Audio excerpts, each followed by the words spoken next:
नई बाइक की डिलीवरी लेने जा रहे हो, फिर आपने बिल्कुल सही वीडियो पे क्लिक करा है।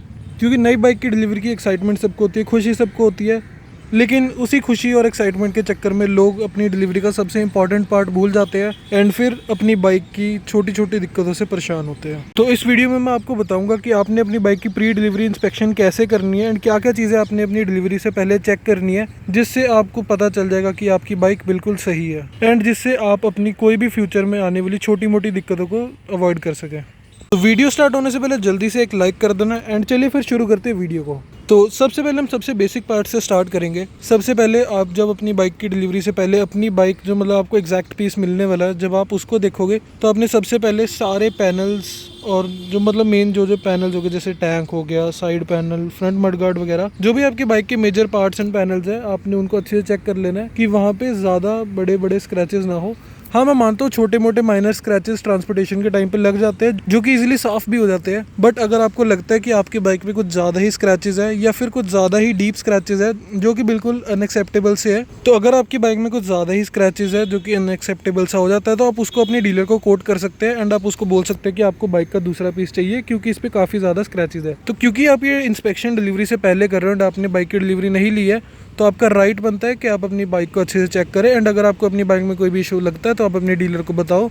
एंड ये डीलर का काम होता है गाइस कि अगर आपको बाइक में कुछ भी इशू आता है तो डीलर आपको चेक करके सेकंड पीस बाइक का दे दे जिसमें वो दिक्कतें ना हो। एंड गाइस, मैं आपको एक और चीज़ बताना चाहूँगा, जब आप अपनी बाइक की प्री डिलीवरी इंस्पेक्शन करो तो आप कोशिश करना कि आप उसको डे लाइट के अंदर करो। मतलब अगर रात का टाइम है तो उसको अवॉइड करना। मेक श्योर करना कि आप अपनी बाइक को दिन में ही देखने जाओ एंड हो सके तो उसको सनलाइट के नीचे खड़ी करके चेक करना, क्योंकि सनलाइट के अंदर आपको उसके पेंट के बारे में एंड अगर स्क्रैचेस वगैरह के बारे में भी, जैसे मैंने बोला, तो आपको सनलाइट के अंदर मतलब वो चीज़ आपको ज़्यादा अच्छी समझ आएगी। And guys, panel scratches and damages के बाद हम बात कर लेते हैं मेन चीज़ की। एंड गाइस, पैनल्स के स्क्रैचेस एंड डेंट्स के बाद हमने जो सेकंड चीज़ चेक करनी है वो है अपनी बाइक के इलेक्ट्रॉनिक्स। आजकल की बाइक्स, जैसे कि आपको पता है गाइस, काफ़ी ज़्यादा tech loaded and feature loaded आती, जो कि मोस्टली चीज़ें इलेक्ट्रिकल रिलेटेड होती है। तो आपने अपनी बाइक के सारे इलेक्ट्रिकल फीचर्स चेक कर लेने हैं पहले ही डिलीवरी के, ताकि अगर किसी भी चीज़ में छोटी मोटी भी दिक्कत हो तो आप उसको लगे हाथ ही ठीक करा पाओ या फिर अपनी बाइक चेंज करा पाओ। तो इलेक्ट्रिकल फीचर्स में मैं बताना चाहूँगा, जैसे कि अपनी बाइक का मीटर हो गया, तो कैसे अपने इंस्ट्रूमेंट क्लस्टर में भी जैसे सारे फीचर्स होते हैं, ट्रिप मीटर हो गया, अपना ब्लूटूथ पेयरिंग, एवरेज वगैरह, जो भी मोड्स वगैरह है, आपने वो सारी इलेक्ट्रिकल चीज़ें including indicators, headlights, horn and मतलब सारा कुछ जो भी आपने बाइक का इलेक्ट्रिकल रिलेटेड पार्ट्स है, आपने उसको पहले ही चेक कर लेना है, ताकि अगर बाइक में कुछ भी इलेक्ट्रिक फॉल्ट हो तो आपको पहले ही पता लग जाए एंड आप अपने बाइक की डीलर को बता पाओ एंड वो आपके इश्यूज को रिजॉल्व कर पाए। तो गाइस, जो हमने थर्ड चीज़ अपनी बाइक की चेक करनी है वो होने वाली है मैन्युफैक्चरिंग रिलेटेड। आपने अपनी बाइक की मैन्युफैक्चरिंग टाइम एंड टायर की मैन्युफैक्चरिंग टाइम को कंपेयर करना है एंड आपने मेक श्योर करना है कि डिफरेंस बहुत ज़्यादा ना हो, क्योंकि अगर आपका टायर की मैन्युफैक्चरिंग अपनी बाइक की मैन्युफैक्चरिंग से ज़्यादा पुरानी होगी तो आपका जो टायर का रबड़ होता है वो पड़ा पड़ा अगर टायर यूज़ में ना आए तो रबड़ ख़राब हो जाता है एंड टायर अपना ग्रिप एंड लाइफ दोनों लूज़ कर जाता है। तो आपने मेक श्योर करना है कि आपकी बाइक की मैन्युफैक्चरिंग एंड टायर की मैन्युफैक्चरिंग सिमिलर सी हो। मैं आपको बता देता हूँ आपने अपने टायर की मैन्युफैक्चरिंग कैसे चेक करनी है। तो यहाँ पे जैसे आप देखोगे, यहाँ पे आपको टायर साइज़ की इन्फॉर्मेशन देखने को मिल जाती है। तो इसी के साइड पे आपको यहाँ पे देखने को मिलेगा, जैसे मेरे टायर की मैन्युफैक्चरिंग यहाँ पे लिखी हुई है 0626। तो गाइस, जो 06 लिखा है वो अपने ईयर के वीक को डिपिक्ट करता है एंड जो 26 है वो ऑब्वियसली ईयर को ही बताता है। तो 6th वीक ऑफ 2026 में ये टायर मैन्युफैक्चर हुआ है, जो कि हो गया Feb 2026। एंड जो मेरी बाइक की मैन्युफैक्चरिंग है वो भी Feb 2026 की ही है। तो कि इससे हमें पता लगता है कि टायर की मैन्युफैक्चरिंग एंड बाइक की मैन्युफैक्चरिंग सिमिलर ही है, जो कि ऐसा ही होना चाहिए। आप भी मेक श्योर करना कि आपके बाइक की मैन्युफैक्चरिंग एंड टायर की मैन्युफैक्चरिंग में ज़्यादा डिफरेंस ना हो। एंड अगर बाई चांस आपको लगता है कि आपकी बाइक का टायर जो है काफ़ी पुराना है आपके कंपैरेटिवली बाइक की मैन्युफैक्चरिंग से, तो आप डीलर को बोल सकते हैं अपनी बाइक का पीस चेंज करके देने को विद फ्रेश टायर्स, क्योंकि जैसा कि मैंने बताया, अगर आपका टायर काफ़ी टाइम पड़ा रहता है अनयूज्ड तो फिर उसका रबड़ ख़राब हो जाता है, जो कि आपको इफेक्ट करेगा आपके टायर के ग्रिप में एंड लाइफ। तो मेक श्योर करना कि अपने टायर एंड बाइक की मैन्युफैक्चरिंग का टाइम सिमिलर हो। एंड गाइस, जो हमने अगली चीज़ अपनी बाइक की डिलीवरी के टाइम पे चेक करनी है वो होने वाले फ्रंट एंड रेयर सस्पेंशंस। इसको आप कैसे चेक करोगे, आप एक बारी बाइक पे बैठ के अच्छे से सस्पेंशन को कंप्रेस वगैरह करके चेक कर लेना, इसमें कोई अननेसेसरी नॉइज़ ना हो।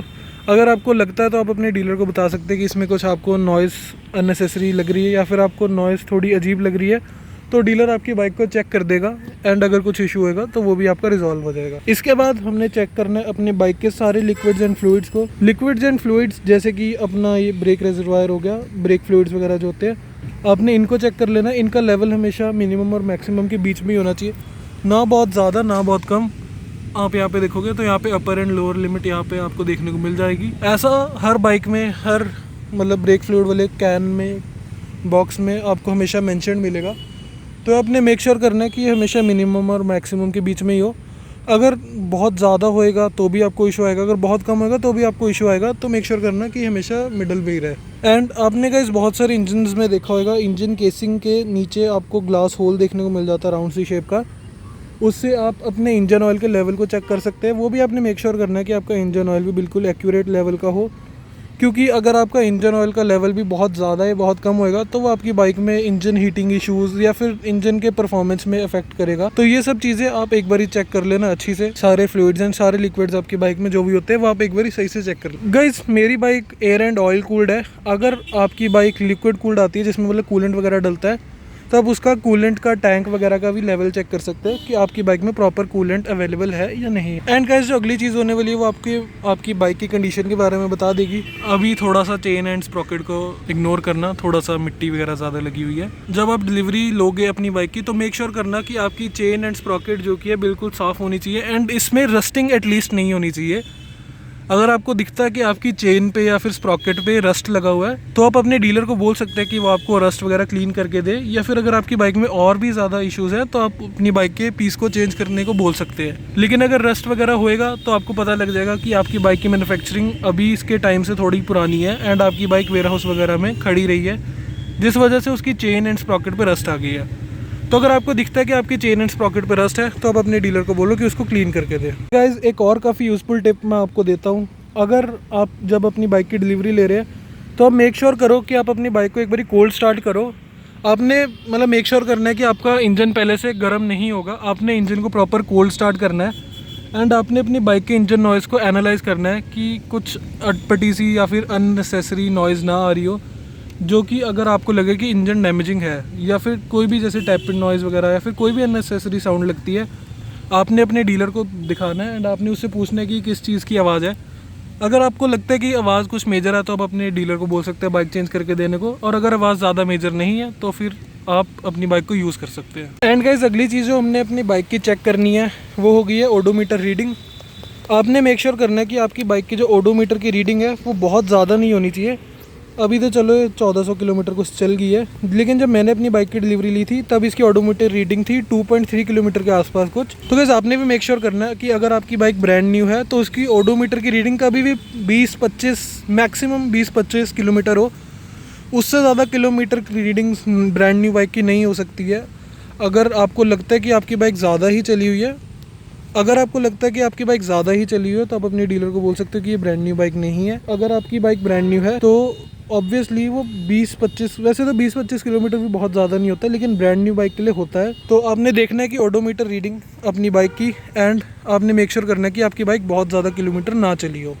तो गाइस आपने 2-3 चीज़ें और चेक करनी है। अपने पेपर वर्क का भी एक चीज़ चेक कर लेना है कि आपके बाइक के जो भी पेपर वर्क है वो आपकी बाइक के चैसी नंबर और आरसी नंबर से मैच हो, जिसमें आपकी बाइक की फ्यूचर रजिस्ट्रेशंस वगैरह में दिक्कत ना हो। वैसा ये होता तो काफ़ी कम है कि आपके बाइक के paper work and actual bike के चैसी नंबर और इंजन नंबर में डिफरेंस हो, बट फिर भी अगर बाय चांस आपको लगता है कि आपका बाइक का इंजन नंबर चैसी नंबर आपके पेपर वर्क से डिफरेंट है तो आप अपने डीलर को वो चीज़ बोल सकते हैं। एंड गाइस जैसा कि मैंने आपको बोला था, आप अपने इंजन को एक बार कोल्ड स्टार्ट करना बाइक की डिलीवरी से पहले।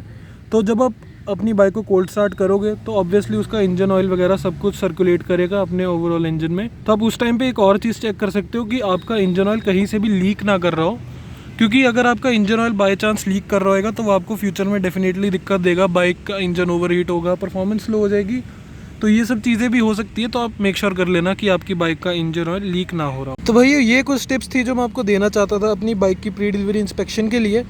अगर आप गाइस इतनी चीज़ें भी अपनी बाइक में चेक करोगे तो आप काफ़ी ज़्यादा फ्यूचर इनकन्वीनियंसेस को अवॉइड कर पाओगे एंड आपकी बाइक के बारे में आपको काफ़ी सारी चीज़ें पता चलेगी। एंड अगर आपकी बाइक में कुछ भी छोटी मोटी दिक्कत होगी तो आप उसको डिलीवरी से पहले ही ठीक करा लोगे, रिप्लेस करा लोगे, या फिर अपनी बाइक को भी ओवरऑल चेंज करा लोगे। तो गाइस अगर आपको मेरी वीडियो थोड़ी सी भी हेल्पफुल या फिर यूज़फुल लगी होगी तो इसको एक लाइक दे देना, एंड चैनल को सब्सक्राइब कर देना, क्योंकि अगली वीडियो में आपके ही दिए हुए सजेशन पे बनाने वाला हूँ। आप में से ही किसी एक बंदे ने मेरे को सजेस्ट करा था काफ़ी इंटरेस्टिंग टॉपिक, उस पर मैं अगली वीडियो बनाने वाला हूँ, जो कि होने वाला है काफ़ी इंटरेस्टिंग सा कंपैरिजन। तो उसको देखने के लिए चैनल को सब्सक्राइब कर देना एंड फिर मिलते हैं आपसे अगली वीडियो में। तब तक के लिए thank you so much for watching guys.